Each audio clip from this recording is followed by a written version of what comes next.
As winter clenched Europe in its icy grip, a final roar echoed through the forests of the Ardennes. These were not just any tanks, they were the last steel beasts of Hitler's shattered dreams, driven by elite crews forged in the brutal fire of the Eastern Front, and now hurled westward for one last gamble.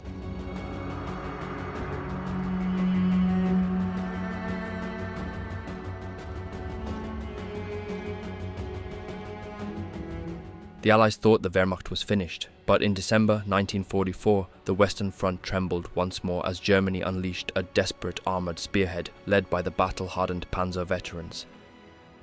This is a story of that last great tank offensive, the final push of Europe's fiercest divisions before the Third Reich began its long, bitter collapse.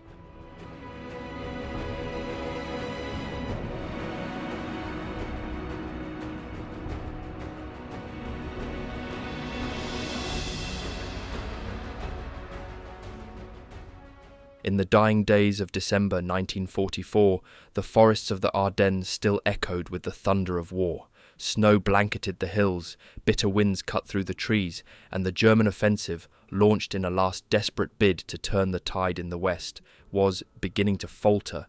But as American units clawed their way into the battered town of Bastogne, breathing life into a defence once thought doomed, the Germans were not yet finished. Reinforcements were on the move, veterans, armoured columns, and hardened troops still capable of delivering a punishing counterblow.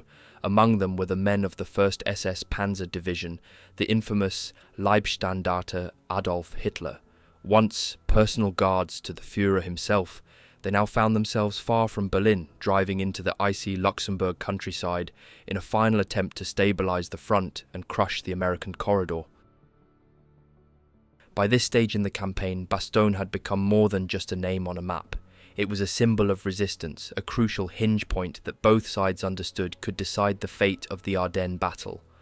After the US 4th Armoured Division punched through and reached the encircled town on December 26th, it no longer remained a simple matter of terrain. It became a matter of momentum. The Germans knew that if Bastogne remained in Allied hands, their entire southern flank would be in jeopardy. And so, a new and deadly effort was ordered: sever the American lifeline, drive them back, and collapse the corridor that had been carved open with such cost. Fresh orders came quickly. The Leibstandarte, already depleted from bitter fighting in the north of the offensive, was redirected south. Cold, exhausted, and short on fuel, they were thrown into action once more. It was a grim pattern repeating itself throughout the war. Elite formations moved from crisis to crisis, expected to perform miracles, with fewer men, fewer tanks, and under worsening conditions. Yet the division's name still carried weight. Wherever the Leibstandarte moved, commanders expected results.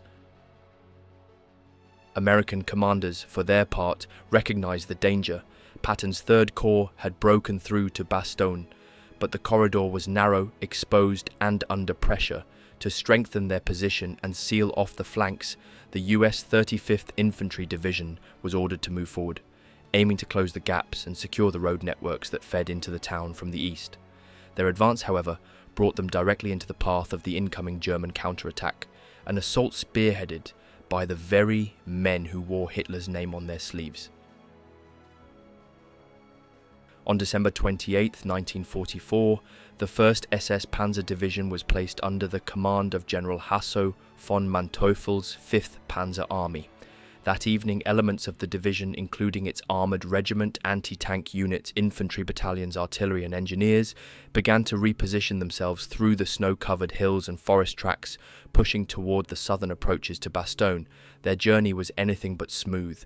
Fuel shortages delayed movements, and the terrain, frozen solid and choked with ice, made even basic logistics a nightmare.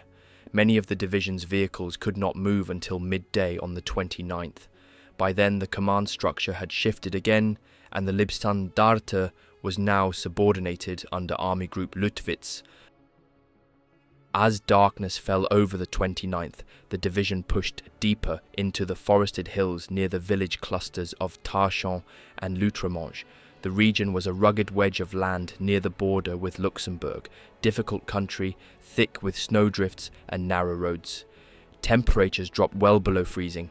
Soldiers who had fought in the vast spaces of the Eastern Front now found themselves crawling through fog-covered woodlands, slipping over icy ground, and waiting in silence for the order to strike. To the north, other German formations were also converging on the area. The 167th Volksgrenadier Division, newly arrived from operations in Hungary, moved in to support the effort. Though some of its men were seasoned veterans, others had only recently transferred in from Luftwaffe units and had barely adjusted to infantry combat. Their equipment was thin, their morale mixed. Even so, they were expected to operate alongside remnants of Panzer Lehr's 901 St. Regiment, troops who had already bled heavily in previous clashes and were now pieced together into small Kampfgruppen, still equipped with a handful of Panzer IVs. And so, as 1944 came to a frozen close, the final major assault of the German winter offensive was set into motion. The Leibstandarte, bloodied but not broken, prepared to strike once more.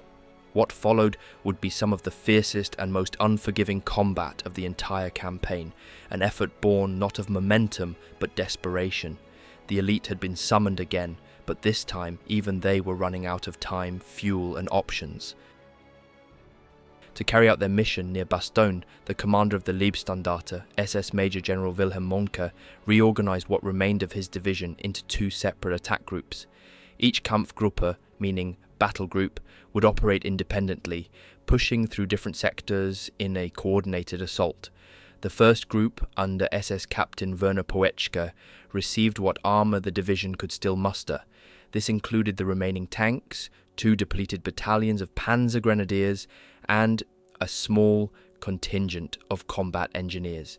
Their task was ambitious: to capture the village of Lutrebois, then press westward toward a key supply road that linked Bastogne to Ardennes. The idea was to strike at the corridor that was keeping the American front alive.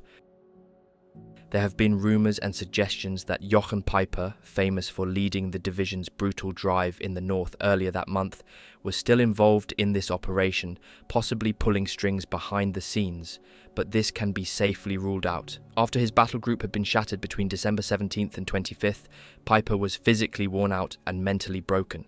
He had been pulled from the front and sent back, his role now limited to recovery.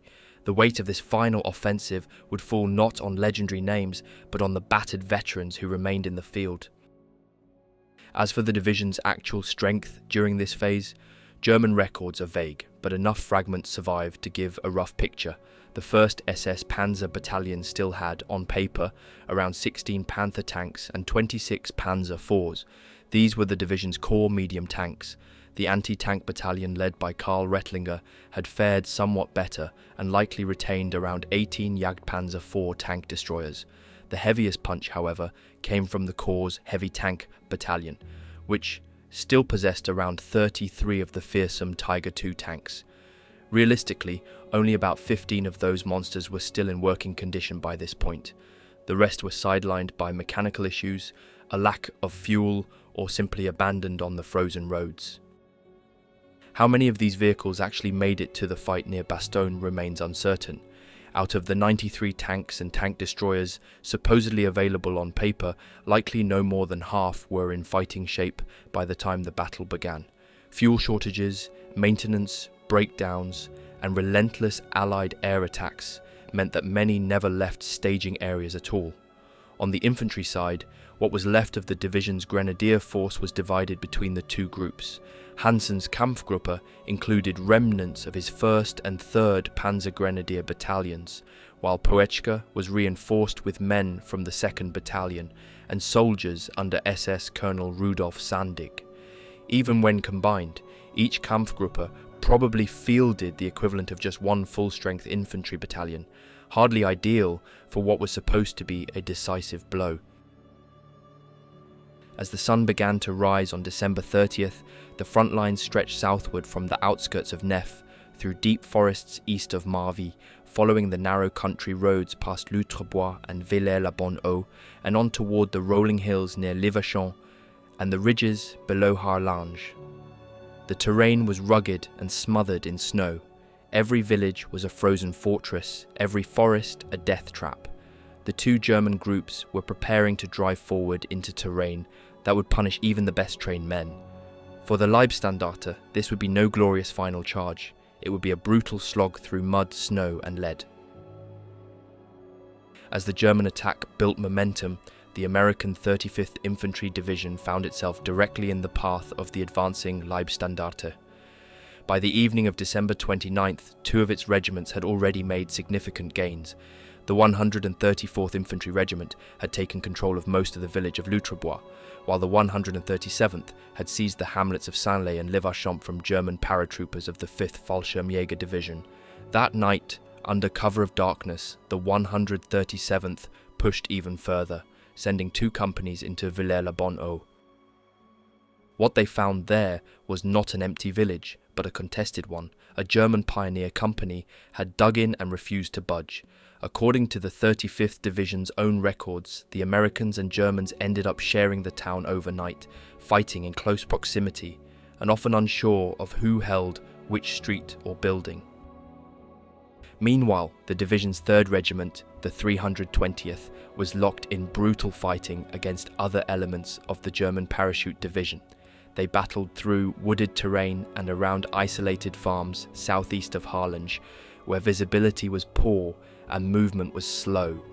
In just 3 days of fighting to reach these positions, the 35th Division had already suffered 148 combat casualties, and the worst was yet to come. The German assault, led by the Leibstandarte, began early the next morning. At 6:25 on December 30th, the tanks of Kampfgruppe Puchka rolled forward. Due to severe ammunition shortages, the artillery barrage meant to precede their advance was weak and largely ineffective. But the weather that morning worked in the Germans' favour. Heavy clouds and mist blanketed the region, making it difficult for Allied aircraft to operate during the initial hours. Unfortunately for the attackers, this also meant that promised air support from the German Luftwaffe never materialised. As Poetschke's panzers moved forward from L'Outremange, they encountered little resistance at first, just scattered artillery fire. The village of Lutrebois was defended by the 3rd Battalion of the 134th Regiment, while the 2nd Battalion was entrenched along the ridge overlooking the valley to the south. Though shellfire slowed the advance, German Panzer Grenadiers soon began to infiltrate American positions. Some slipped around the southern edge of the village, while others moved directly into Lutrebois itself. Meanwhile, a group of 7 German tanks manoeuvred around the northern side of the village in an attempt to outflank the defenders. The American tank destroyer crews responded quickly, knocking out 4 of the panzers. Artillery fire destroyed 2 more, and the last was disabled by a mine. Word of the attack reached the headquarters of Combat Command A, part of the 4th Armoured Division, at 0635. Stationed just east of the main Bastogne-Arlon supply route, these armoured forces had been positioned to the rear of the 35th Infantry Division's front line. They were initially facing north, with their forward elements near the small town of Remonfosse. The American commander wasted no time in reacting. He ordered his armoured units to pivot east and support the embattled infantry. Combat Command A's after-action report paints a clear picture of the urgency. Enemy counterattack of at least battalion strength, supported by self-propelled guns, and an estimated 20 to 30 tanks, drove 3rd Battalion of the 134th Regiment out of Lutrebois. Enemy infantry also advanced through the woods, reaching within 400 yards of the highway, placing our position under direct threat. The Americans acted decisively. An armoured infantry battalion was sent into the woods west of Lutrebois, backed by 2 tank companies from the 35th Tank Battalion. Ground attack aircraft were scrambled, and artillery batteries were ordered to unleash a massive bombardment. As the skies began to clear and visibility improved throughout the day, the tide began to turn. Combat Command A's report later recorded a remarkable engagement.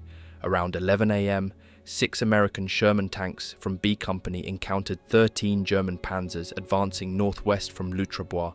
In the firefight that followed, 11 German tanks were destroyed, with no losses reported for the American side. By now, Allied aircraft were overhead in force. 7 more tanks were confirmed destroyed by airstrikes, and the combined weight of artillery and aerial firepower shattered several German infantry formations before they could reorganize. The official US Army history, written by Hugh M. Cole, gives further detail on the air response. According to Cole, the main body of the 1st SS Panzer Division was spotted approaching along the road between Loutremonge and Loutrebois around midday. Roughly 25 tanks were counted. It took 2 hours for American fighter bombers to be redirected, but they arrived in time to devastate the column, crippling or destroying 7 more tanks and forcing the rest of the German force to scatter. What had begun as a coordinated assault by elite German units was now descending into chaos. While the Leibstandarte had managed to pierce the American lines, their position was becoming more precarious by the minute. The poor weather that had shielded their advance was lifting. The full weight of Allied firepower, artillery, armour and aircraft was now bearing down on them. Additional detail on the events of December 30th comes from the after-action report filed by one of the American tank battalions involved. It described how 13 German tanks had managed to push into a wooded area southeast of Loutrebois. Their movement was spotted from above by a lone artillery observer flying in a small Cub reconnaissance plane. He scribbled a message and dropped it down to B Company of the 35th Tank Battalion. Acting quickly, the American tank crews prepared an ambush. 6 Sherman tanks, supported by a platoon of tank destroyers from the 701st Tank Destroyer Battalion, moved into position near a shallow ridge that provided just enough elevation to hide their hulls. From this concealed vantage point, they waited in silence. As the fog lifted briefly, the leading German armour, likely a platoon of 6 tanks, spotted another American unit nearby. Attempting to pivot toward the target, the German formation exposed its flank. The first shot hit home, disabling the lead tank, likely the company commander's vehicle. What followed was confusion.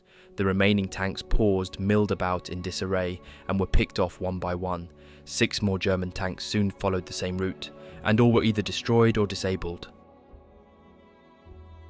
Meanwhile, American tank destroyers shifted fire toward accompanying assault guns, knocking out 3 of them and driving off the supporting infantry.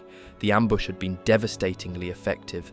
These American reports align reasonably well with the limited German accounts of the day, though the numbers of destroyed tanks reported by each side naturally vary. Manfred Thorn, a member of the 7th SS Panzer Company, later recalled the moment they arrived on the hills near Loutrebois around 9:30 in the morning. He described American infantry scattered through the left edge of the forest that ran parallel to the road.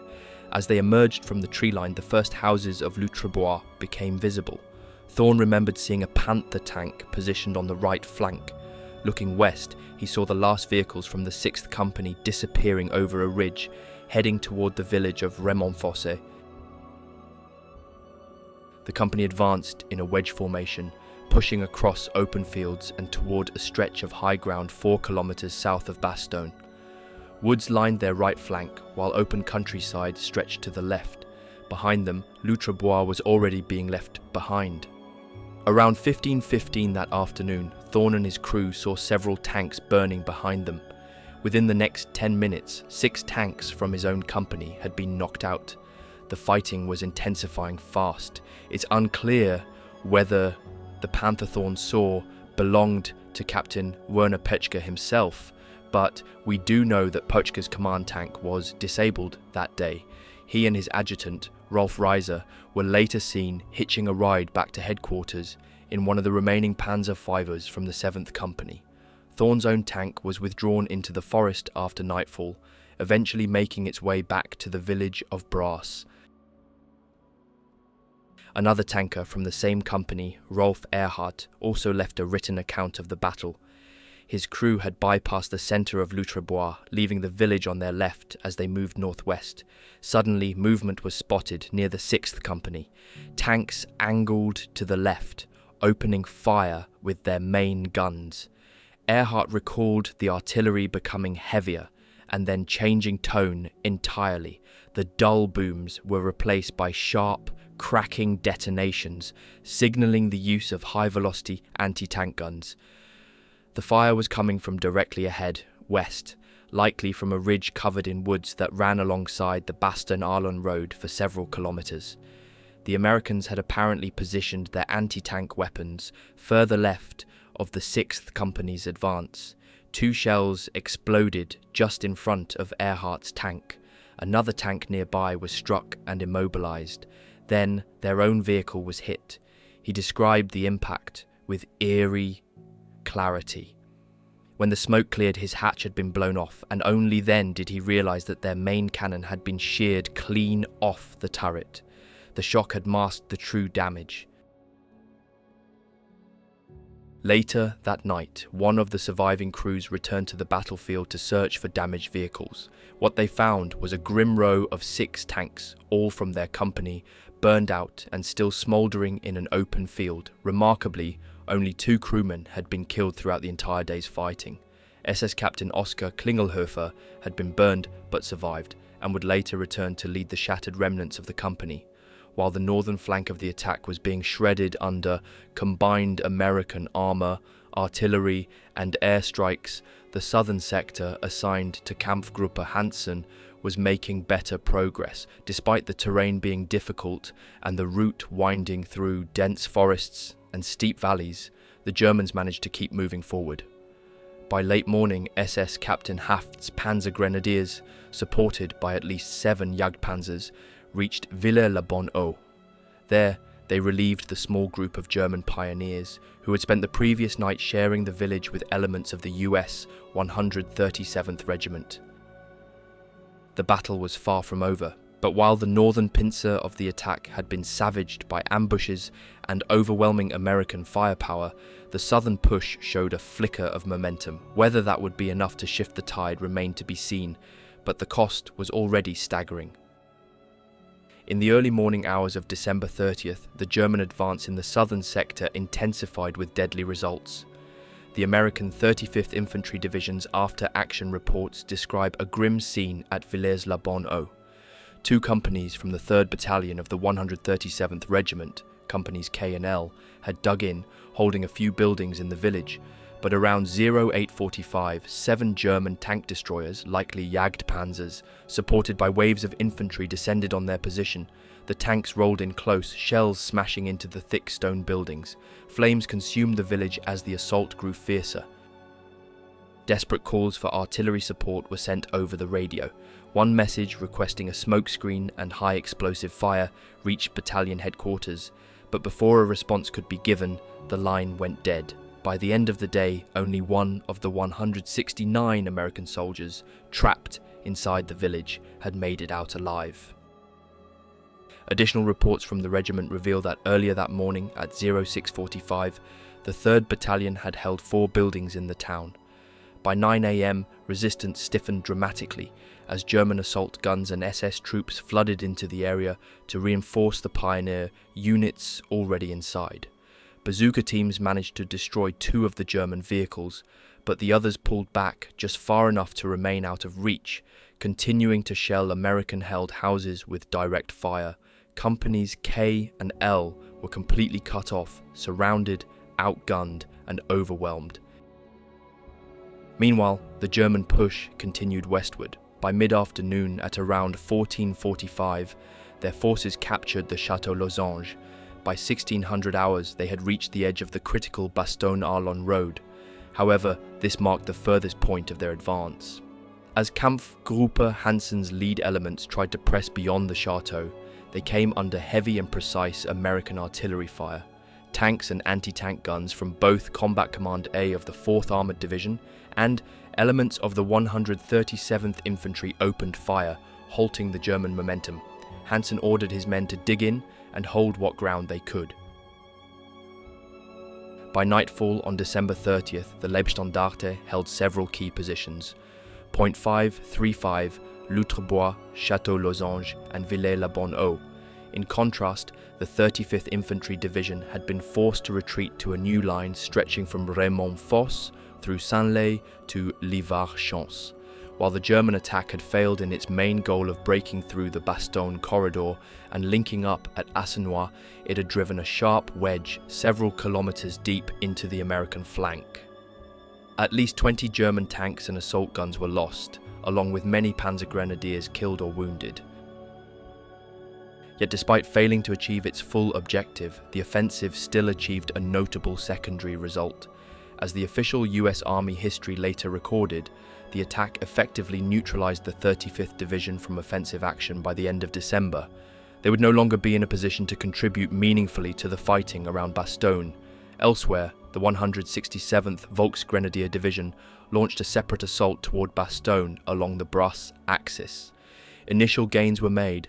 Some German units even reached the outermost houses of the town, but under punishing artillery barrages, strafing runs from Allied fighter bombers, and a rapid armoured counter-attack from Combat Command A, the attack ground to a halt by nightfall. The Germans ended the day at the western edge of Marvy. The 5th Parachute Division, meanwhile, managed to hold its lines against probing attacks from the Americans, but was too weak and scattered to contribute meaningfully to the broader assault on the Bastogne corridor. Detailed reports from the eastern side of the corridor on December 31st are scarce, but what is known is that the weather had cleared and Allied air activity intensified dramatically. The Germans would later claim that 3,550 Allied aircraft had operated that day against just 500 of their own. Ralph Thiemann's account of the Leibstandarte tells us the fighting on December 31st remained savage and unrelenting. Both Kampfgruppen reportedly reached the Bastogne-Arlon road again around midday. However, by the afternoon they were driven back to their original positions under a storm of artillery and coordinated counterattacks by the 4th Armoured and 35th Infantry Divisions. Interestingly, American reports from the day barely mention this renewed German thrust. Combat Command A's after-action report noted only that their positions, taken the night before, had been fortified and improved. One entry calmly reported that an enemy tank lurking on the edge of a forest was identified and destroyed. The 35th Division's account records that an attack was ordered northeastward, aimed at capturing 2 hills near L'Outrebois. The push, supported by tanks from the 4th Armoured Division, made no progress. The enemy fire was simply too intense. From the German side, Field Marshal Gerd von Rundstedt's diary entry at 12:15 on the 31st captured the moment clearly. A message from Army Group B described how the Western Attack Group, made up of the Führer Beglit Brigade and the 3rd Panzer Grenadier Division, could no longer move forward unless supported by the Eastern Wing, which included the Leibstandarte and the 167th Volksgrenadier Division. The Eastern Group had resumed its push but was making only marginal gains. Von Rundstedt noted that artillery support might help, but admitted the forces already committed were no longer sufficient to achieve the operation's goals. By January 1st and 2nd, 1945, the fighting had calmed slightly, with no major breakthroughs. The Americans claimed to have recaptured Château-Losange and cleared the woods west of Villers-la-Bonne-Eau. However, Kampfgruppe Poetschka still held its ground near Point 535 and in L'Outrebois. By this point, Field Marshal Walter Model, commander of Army Group B, had reached a sobering conclusion. The dream of cutting off Bastogne through a coordinated east-west pincer was finished. He now favoured a direct assault on the town itself. In support of this new plan, he ordered the 12th SS Panzer Division Hitlerjugend into action near Bastogne. The result was a disaster. The division suffered horrific losses, losing 7 Panthers, 17 Jagdpanzer, 7 Jagdpanther tank destroyers, and 18 armoured personnel carriers in just a few days. On January 3rd, American infantry managed to slip into L'Outrebois once again. On the 4th, Poetschka's men launched a counterattack with armour to retake the village. The initial assault had some success, but by nightfall the Germans were forced to withdraw, their tanks pulling back to Loutremange. They still held the woods south and east of the village, but the road junction to the northwest had fallen into American hands. Meanwhile, reports from the eastern front of the Bastogne corridor describe continued fighting near the village of Hardennes. The 137th Regiment had seized several buildings, but came under counterattack by German tanks and infantry, likely Jagdpanzers from Hansen's group, working alongside elements of the 5th Parachute Division.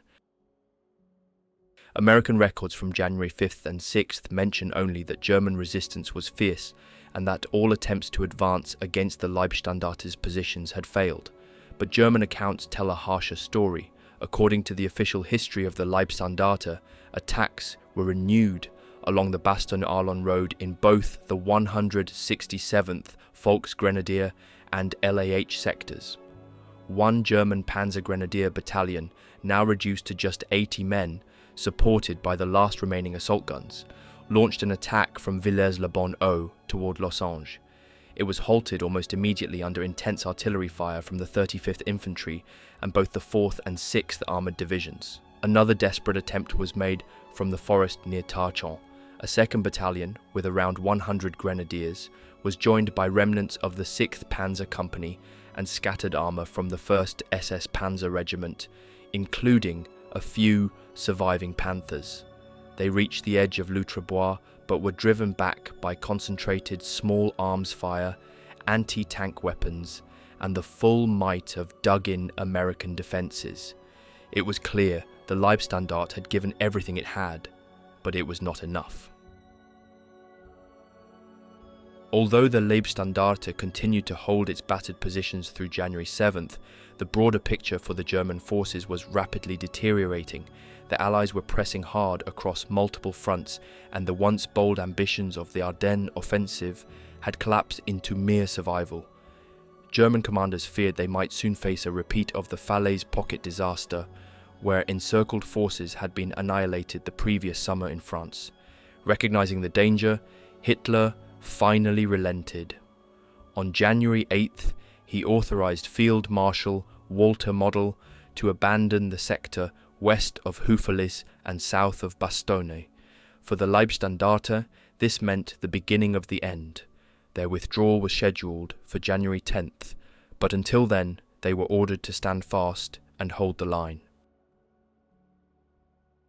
On January 9th, Patton's Third Corps launched a final coordinated blow to collapse what remained of the German salient southeast of Bastogne. The after-action report from the US 35th Infantry Division delivered the facts in plain terms.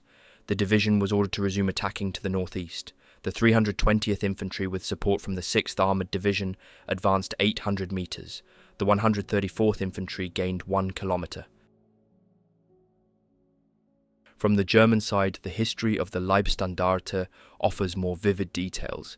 It describes how the Americans attacked with heavy armour and unrelenting artillery support. Their objective was to break the positions held by the 3rd SS Panzer Grenadier Battalion along the western edge of Villers-le-Bon-Eau. That evening, American forces succeeded in punching through the outer line and briefly entered the heart of the ruined village, but the breakthrough was met with immediate resistance. SS Pioneers and the remnants of the battalion, backed by assault guns, sealed off the breach. Plans were laid for a night counterattack. Reports from other sectors of the front on that day are largely silent. The storm was concentrated on a single crumbling battlefield. The following day, January 10th, marked the end of the German offensive in this sector. The 5th Parachute Division and the 167th Volksgrenadier Division began pulling back toward a new defensive line anchored at Bizori, Wardin and Brasse. That same morning, the Leibstandarte began its own withdrawal, moving eastward toward the region around Sain, Vith, where it would once again come under the authority of ISS Panzer Corps.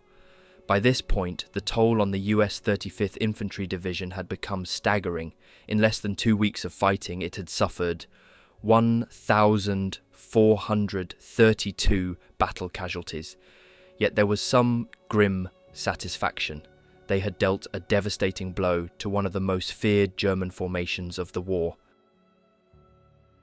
One of Hansen's Panzer grenadiers later described the withdrawal. Early in the morning of January 10th, we received orders to evacuate the corridor between L'Outremange and Villers-le-Bon-Eau. Dawn was breaking as we reached the crest of a hill on the road toward Hardennes. That ridge marked the border with Luxembourg. There, once again, we came under fire from American tanks. We took heavy losses. We finally reached Doncols, east of Bastogne, in the afternoon. The American unit tasked with securing the same area, the 137th Infantry Regiment, reported their own version of the battle's final act. Supported by tanks and tank destroyers, we pushed forward on January 10th. After 13 days of fighting, we finally entered Villers-le-Bon-Eau. Our attack began at 9:15, and by 1400 we held 2 buildings on the village's edge. Later that afternoon, the entire town was cleared. Around that same time, enemy vehicles were spotted retreating along the road from L'Outremange. The column was struck by both artillery and airstrikes. Our regiment suffered heavy casualties today. What remained of Villers-le-Bon-Eau by then could barely be called a village. Before the battle, it had only 15 houses. By January 10th, almost none remained. The Americans estimated that over 6,000 artillery shells had fallen on the area during the final day of fighting alone. What had once been a quiet, rural settlement had been reduced to rubble, churned earth, and scorched stone. By the end of the Ardennes offensive, the myth of invincibility surrounding Germany's elite armoured divisions had finally been shattered. The surprise attack had stunned the Allies, but it could not hold. The spearhead formations, particularly Kampfgruppe Piper, and the armoured elements of the 1st SS Panzer Division, Leibstandarte, had fought with skill and brutality, yet they were up against impossible odds. The terrain, the lack of fuel, the unrelenting Allied air superiority, and the stiff resistance from American infantry and armoured divisions gradually ground the offensive to a halt. Piper's group, once leading the charge, was forced to abandon its vehicles and retreat on foot through forest and enemy lines, leaving behind dozens of burnt-out King Tigers and Panther tanks, symbols of the Reich's last offensive strength, now smouldering in the snow. The losses were staggering. The Waffen SS Panzer divisions committed to the operation, including the Leibstandarte, Das Reich and Hitlerjugend, suffered irreplaceable casualties, both in men and materiel. Many of the tanks lost were the last of their kind in the West. Veteran crewmen, forged in the eastern battles of Kharkov, Kursk and Normandy, now lay buried in frozen Belgian fields. And while the Germans inflicted heavy losses on the Allies, particularly in the early days of the assault, the price paid was catastrophic. The few remaining elite formations that survived would never fully recover. They would be pushed eastward once more, thrown into the futile defense of the collapsing Reich. Perhaps the greatest mistake of the campaign was not tactical, but strategic. Hitler's belief that a decisive blow could split the Allies and force a negotiated peace ignored the reality of Germany's depleted reserves and the overwhelming might of its enemies. The Ardennes became a graveyard, not just for tanks and men, but for Germany's last hope of turning the war. The divisions that had once stunned the world with their lightning strikes, iron discipline, and combat prowess were now shadows of their former selves, exhausted, encircled, and condemned to a slow retreat back to the heart of a burning empire. In the end, the Ardennes offensive stands not only as a final blaze of fury, but as a tragic monument to what happens when elite strength is wielded without strategic clarity and when desperation replaces reason on the battlefield.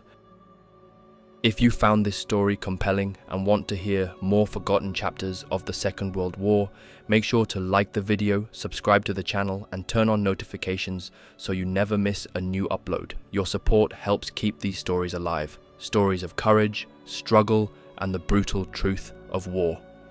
Thanks for watching, and I'll see you in the next one.